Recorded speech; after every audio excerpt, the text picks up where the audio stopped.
Waterworld. What is it? Why is it? And is it really one of the worst movies of the 1990s? No, it's not. They're way. I actually don't even think this movie's bad. I kind of like this. I'm part of the movie's cult following. Let's talk about it and the multiple cuts of this film.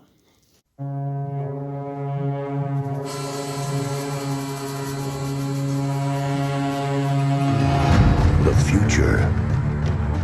The polar ice caps have melted, and the Earth lies beneath a watery grave. Those who survived have adapted to a new world. Okay, so Waterworld was supposed to be the big reteaming for Kevin Reynolds and Kevin Costner. Now, today it's a little hard to explain just how big Kevin Costner got and how fast. In the space of really only less than 10 years, he went from a complete unknown who was most famous for getting cut out of a popular film, The Big Chill, to being Hollywood's golden boy. I mean, he went from nobody to an Oscar winner that they were building massive films around in the space of only a few years. It was insane how quick his career ascended. And Kevin Reynolds, he had worked with previously on Robin Hood, Prince of Thieves, which was one of his biggest hits. It was his kind of one honest to God summer movie type thing with action figures and cereal and all this. I remember having Robin Hood toys when I was a little kid. I didn't even particularly like the movie. My cousin, it's my cousin's favorite film though, weirdly enough, Robin Hood, Prince of Thieves, and he even acknowledges like, yeah, Kevin Costner wasn't even doing an accent. It was, I haven't seen it in a long time actually, but anyway, Waterworld was supposed to reteam Kevin Costner with Kevin Reynolds. Now, a lot of people like to say that Waterworld was the movie that started Kevin Costner's descent. Well, that's not actually true. Wyatt Earp is the movie that started Kevin Costner's descent. Now, it had come out just before this, and Wyatt Earp was a big, arrogant blunder on the part of Kevin Costner. Because Kevin Costner had been offered the movie Tombstone and passed on it because he felt the movie needed to be centralized more on Wyatt Earp. If you recall, Tombstone's sort of an ensemble cast. Instead, they said, well, we were happy with the script we got, so you can fuck off and we'll go with the guy from Backdraft. And they hired Kurt Russell, who had just had some big hits. So they went with Kurt Russell. Tombstone was a big success. And Wyatt Earp, which Kevin Costner made as an FU to them, he's like, well, I'll show you that it'd be better to make a movie about Wyatt Earp. I'll make a movie that's all about Wyatt Earp. It's this 3-hour-long bio on Wyatt Earp. And the Kevin Costner Wyatt Earp movie is not very good. It's overlong, it's boring, it's stilted. It's not a good flick. And it lost money, and it was not well reviewed. Tombstone had a lower budget than Kevin Costner's Wyatt Earp and made more money. So yeah, it was embarrassing for him. And Waterworld was almost like the safety. It's like, okay, well, I'll just do another big summer movie instead. The problem is, he made a movie on water. Now, apparently they actually called Steven Spielberg, who had notoriously some major production issues while making Jaws, and asked, what's your advice for making a movie on water? Figuring he'd know what works and what doesn't. And Steven Spielberg's blunt reply was, don't make a movie on water. So, it's in the title, so you're kind of screwed there. Waterworld, classically, is Mad Max on the water. That's all it was. Now, see, in the 80s, there were a ton of Mad Max knockoffs. And because it was a fairly easy premise to rip off. All you really need is cars, a desert, which is a cheap location, some guys in tattered clothes, easy to find, and one tough guy at the center of it, usually with a girlfriend that he'll begrudgingly help out of a bad situation from some warring faction of pirates. And that's the traditional Mad Max formula. And it was done to death in the 80s. There were a ton of them, and none of them were all that memorable or all that good. Someone who's a bigger fan of the Mad Max ripoff subgenre than I am could probably explain a little bit more. Most of what I know about them just comes from crap I remember seeing on cable when I was a kid, and the Bad Movie Night podcast, which calls them Thirsty Wasteland movies and has done a ton of them. A lot of them were actually not even produced in America. One of them starred Patrick Swayze. One of them starred Michael Beck, the blonde guy from The Warriors. But yeah, none of them were very good. But the writer of this movie flat out said that he was tasked with doing a Mad Max type movie, and he said, well, it's been done to death. Well, what can I do differently? All of them are set in the desert. I'll set it on the water. Simple enough. I mean, anyone can write something. It's harder to film it. And the problem is you can't control water. You just can't. It creates all kinds of issues. And the movie Waterworld had every production issue you can practically imagine, up to and including the fact that they went into production without a third act, and that makes a whole lot of sense when you see what a mess this movie's third act is. But yeah, so the movie's production was a disaster. Kevin Costner and Kevin Reynolds did not get along. At this point, Kevin Costner was an Oscar-winning director, actually, for Dances with Wolves, but and Kevin Reynolds essentially felt that Kevin Costner was hijacking the movie, that he was being pushed aside, and it was really just Costner making the calls. On top of that, they were shooting in under very difficult inclements. It wasn't good living conditions. There were apparently rolling blackouts, tiny tiny little hotel rooms for the crew, and of course Kevin Costner had a massive suite. He was being treated like a movie star, so that didn't help out relations on set either. And the sets, like entire sets, were lost. Yeah. Anyway, there are 3 cuts of this movie, and there's the theatrical cut, the TV cut, and the Ulysses cut. Now, the Ulysses cut, which is available on the special edition Blu-ray, is taking the TV cut and reinserting the stuff that was edited from the TV cut. See, the TV cut is essentially the director's cut. It's the 3-hour-long version, only they had to take some stuff out because it was aired on TV as a miniseries over a 2-night event. So they had to remove the nudity, they had to remove blood, they had to remove certain curse words, just things that would be taken out of any movie for a TV edit. And the TV cut was available on DVD for a long time. I believe it was even available on Blu-ray. But the special edition that was released about 6-8 months ago has the Ulysses cut, which is the most complete version of the film. And what is the Ulysses cut? It's just it adds a little bit to almost every scene. Almost every scene is just a little bit longer. There's not any big, massive reveal, except at the end, the reference to the Ulysses, the Odyssey. But aside from that, it just makes everything a little bit longer. And honestly, it's really only for super fans. It doesn't add all that much to the experience.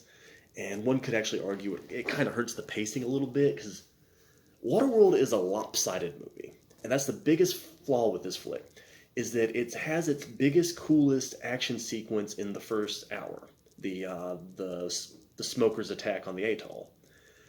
And then the middle of the movie is basically Kevin Costner, female lead Jean Triplehorn, and little girl Tina Majorino on a boat. Every so often they'll run into someone that's a threat, but it's just basically them hanging out on a boat. It's nothing near the level of the massive pyrotechnics and explosions and fights and huge amounts of extras that are in that first third of the movie. And even the final act, while it does have a fair amount of action in it, it's still smaller than the assault on the atoll at the beginning. This wasn't a well-conceived script, and part of the reason for that is that the script kept changing throughout production. Like I said, they did not have an agreed-upon third act when the movie while the movie was filming. And Joss Whedon, Buffy the Vampire Slayer, The Avengers, was brought in to do some uncredited rewrites to try and help them find that third act. And for all those flaws, for all the issues, I still kind of like this movie. I do. So the basic premise is, and this is also kind of cool in that this is a movie where neither the hero nor the villain's name is ever mentioned. Kevin Costner is just the mariner, and Dennis Hopper is the deacon, which Dennis Hopper's title is actually explained in the extended cut of the movie, because the smokers in the extended cut of the movie have this weird kind of religious, more pseudo-religious, because it's not a firm religion, but just this kind of weird religious doctrine that dictates the way the things operate on the ship. The deacon, he actually does kind of, and I don't know why I choose the title of a deacon, because a deacon isn't very high up in the church, but whatever, he's the deacon.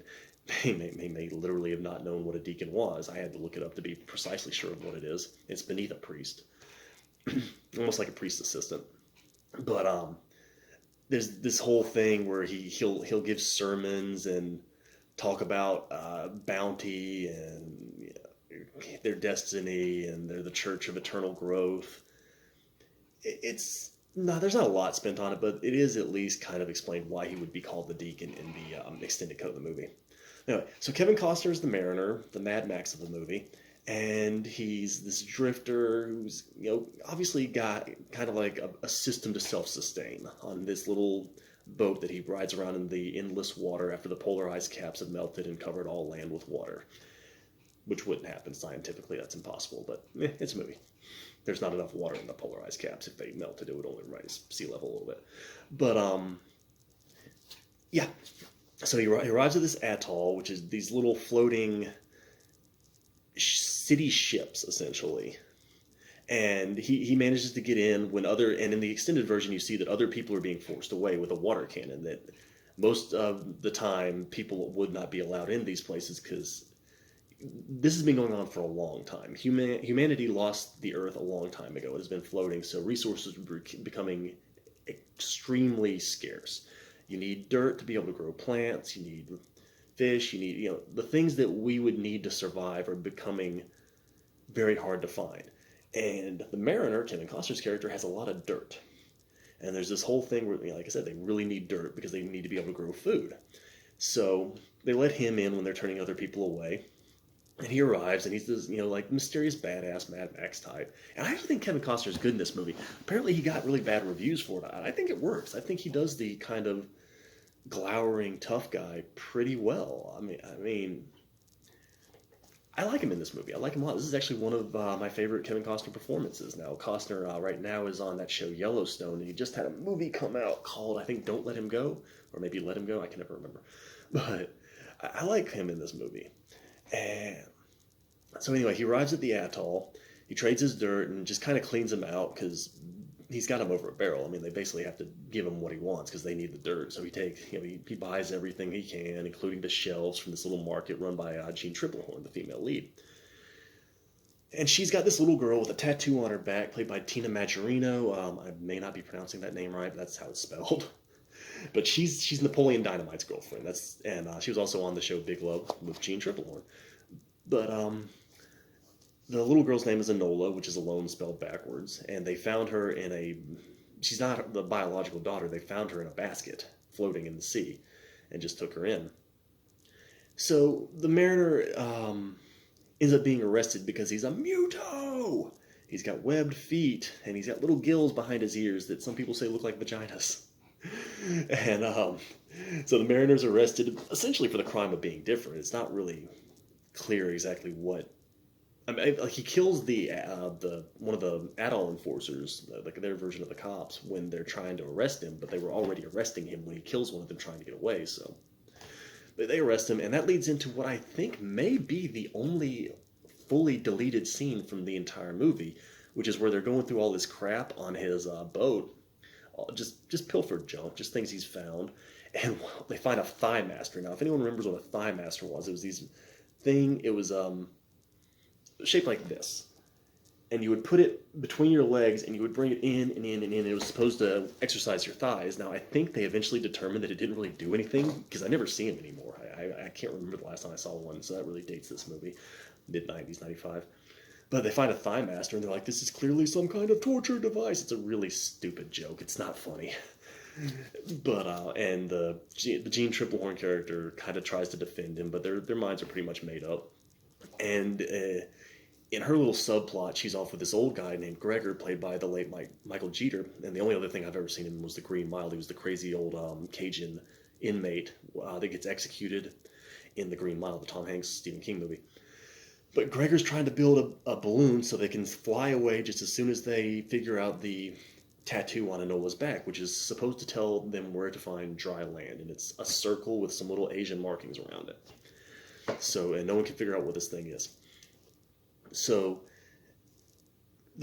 just as they're about to execute the Mariner, they're attacked by the smokers. Now, smokers are called that because they run off of gasoline. There's not much gasoline left on. Well, oil. Presumably they also have gasoline. And, so their engines smoke. So hence they're the smokers. So the Deacon and his smokers attack the atoll, and it's a really cool action sequence. There's a lot going on, and this is just before the CGI revolution, so it's all practical. It's very cool. It's very real. It's very tactile. You're actually seeing things break and fall over and explode, and people fly through the air on jet skis. And they have one dude called Kamikaze, whose entire job apparently is just to drive into the side of an atoll to blow up the wall. Like the smokers are living like there's no tomorrow, which is kind of hilarious because there's not that many resources anymore, so why would you have an entire ship just to destroy it? Like, but that's sort of the point, is that they're the people who are living like there's no tomorrow. They're the people who are wasteful. They're the people, if you follow the movie's whole kind of stream of thought, they're the reason this happened. It's because the ancients long ago did something to cause all this bother, whatever Gregor says. So they're just kind of the living embodiment of wasteful human society. And so it's a really good action sequence. Dennis Hopper is the Deacon. I enjoy the hell out of Dennis Hopper in this movie. I think, and that's really what makes this movie work for me, is that I really like all three of the lead characters. Dennis Hopper, I love Dennis Hopper over the top. I think Dennis Hopper going crazy is fun.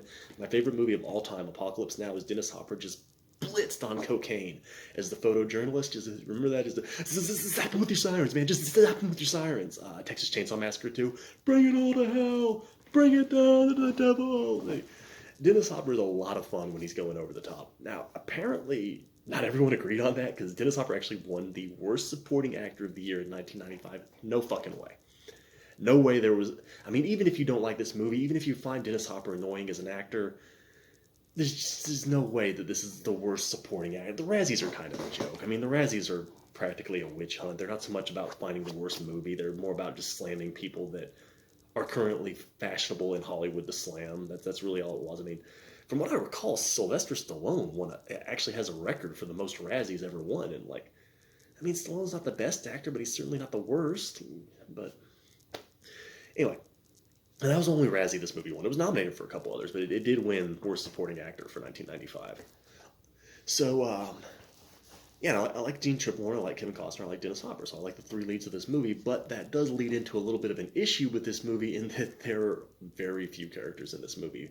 There are a lot of people in this movie, but they're not really characters. There's a lot of extras, but they're really only Kevin Costner's character, Deacon, Dennis Hopper's character, Gene Triplehorn's name escapes me, I can't remember what her character's name was, Enola, the Tina Majorino's character. Then there are a few relatively minor characters. There's Nord, who's just the Deacon's right-hand man, presumably since he's a big, blonde, evil white guy. That's a reference to Nordic warriors. But there's Nord. There's the main cop at the atoll, who shows up a few times, and there's Gregor, the crazy old man who feels like a character from a Disney cartoon. He's just got all the characteristics of a wacky adventure in a Disney movie.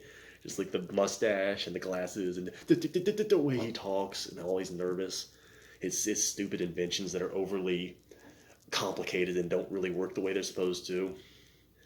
But yeah, so with so few characters and such a long runtime, because even the theatrical version I believe is north of 2 hours, but the director's cut is just under 3, I believe. It might actually be over 3. So that does lead into an issue. You really are just with these people, and if these people aren't working for you, then you're not going to like this movie. Because once you get through the destruction of the atoll, and there are a few deleted scenes there as well, but they're not really deleted, they're just longer. Like I said, aside from the scene with the Thigh Master, I don't really remember there being any honest-to-God deleted scenes. There's just a lot of scenes that run a little bit longer. There's a bit more violence on the atoll, which was presumably cut for an R rating. There's Deacon giving a sermon at the atoll. There's also Deacon complaining that atolls are becoming harder to find. They used to be able to just find these places at will. Because, I mean, the smokers are just straight up pirates. They just rape and pillage, and steal. And I think there might be one other thing. I can't remember.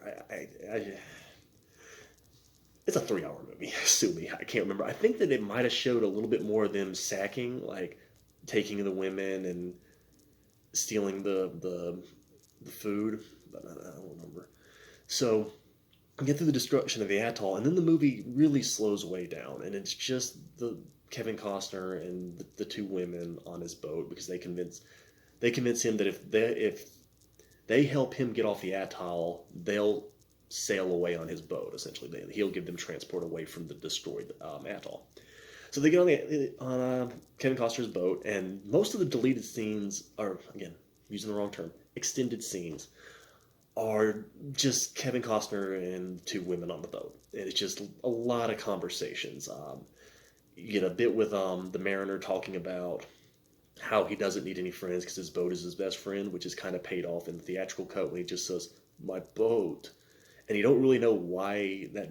It's because he genuinely loved his boat. It was his home. So it kind of explained that line a little bit. There's a bit where Enola kisses the mariner and says, "Thank you for not killing us," and he shoves her away. And I assume that was actually probably cut because it makes the mariner seem like such a dick. But I actually really respect Kevin Costner for doing that and for going for it, because he does play the mariner like a bad guy at the beginning of the movie. He actually has a legit character arc in this flick.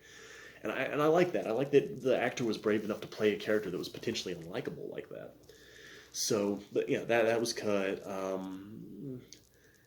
Like I said, just little talky bits here and there, nothing big. There was only one scene in the whole middle of the movie extended where with involving Dennis Hopper's character and the smokers, and that's an extended version of the bit after Jack Black, because Jack Black, Nacho Libre, is in this movie, and pre-fame role, obviously. It was just before he broke out with Tenacious D.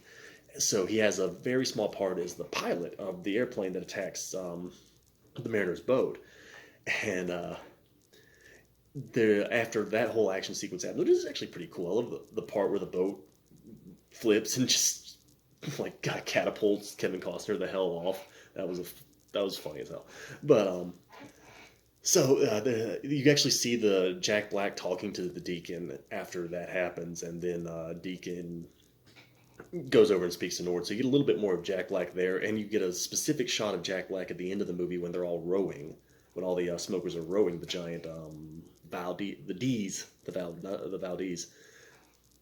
called, the Valdez? It was based on a real oil ship, oil tanker. I'm not sure what you call those, but it was a natural disaster in the early '90s. They make Deacon even makes reference to it. Saint Joe, that was the pilot of the Valdez. I think it was called the Valdez. Exxon Valdez, definitely. Exxon Valdez. It was an Exxon ship that crashed and spilled a bunch of oil, and there was this big natural disaster and tons of bad publicity for Exxon. But yeah, so most of this is just little scene extensions here and there. It's nothing huge. And yeah, so it later turns out that Mariner is taking the two women not to dry land like he had promised, because he keeps lying and saying that he's going to take them to dry land, but he doesn't believe dry land exists because he knows the truth that the world was covered with water. And apparently, this has fallen into myth, so no one really knows exactly what happened. And I'm not. It's hard to tell exactly how long after this event this occurs, but it feels like it has to be at least a few hundred years, when realistically it would really need to be more like 1,000 for evolution to have started and for people to start becoming amphibious. But whatever.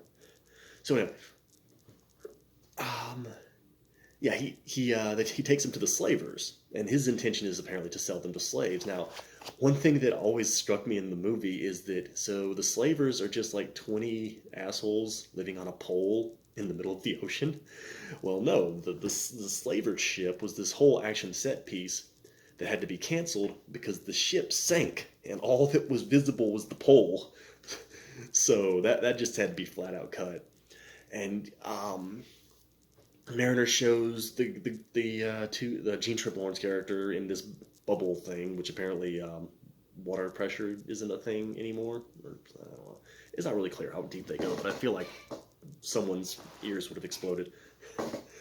But he shows her down in the sunken cities, which is a pretty cool effect. Again, this is pre-CGI, so it's actually models, and it looks good. And yeah, the smokers destroy the Mariner's boat when they get back up. And then there's also that cool scene where the Mariner, we get to see him fishing with that giant monster fish thing. But yeah, the smokers destroy the Mariner's boat and take Enola. And then the Mariner and Gene Triplehorn's character are saved by the other refugees from the atoll. And there's some good moments there. Some scenes get extended here with the other atoll refugees, where they just originally the Mariner's not going to go after Enola, and then he sees the crayons and gets all sentimental. And I do think the Mariner's arc sells. I think that watching him gradually become a little bit more nice and kind of sweet to the little girl in particular, but also towards the woman, it works. And Kevin Costner sells it. I mean, he's a good actor. He is. He hasn't taken some of the best roles, but he is a good actor. And with the other adult refugees, the Mariner has to be convinced to go save Enola. He says he doesn't care about dry land. There's also this thing where apparently the smokers have been leaking fuel, and that's how the Mariner finds their boat. He throws this match in the water, and it leaves a nice little fiery trail to the Exxon Valdez. When he arrives at the Exxon Valdez, that bit where he crashes the jet ski into the guy, that goes on longer. He doesn't just crash into the guy. A couple people witness it, and their response is, fuck that guy, I didn't like him anyway. So apparently he was just lucky in that he killed the one guy on the Valdez that had no friends, and they're like, I guess I'm getting a promotion. So Mariner goes up, Deacon's trying to decipher Enola's back. He gives that great speech with the bottle of Jack Daniels. We're talking progress here, people. Dry land. Like Dennis Hopper is having so much fun with this role. A lot of people when they reference Dennis Hopper villains, they go for Speed. I never cared for Speed. I like him a lot more in this.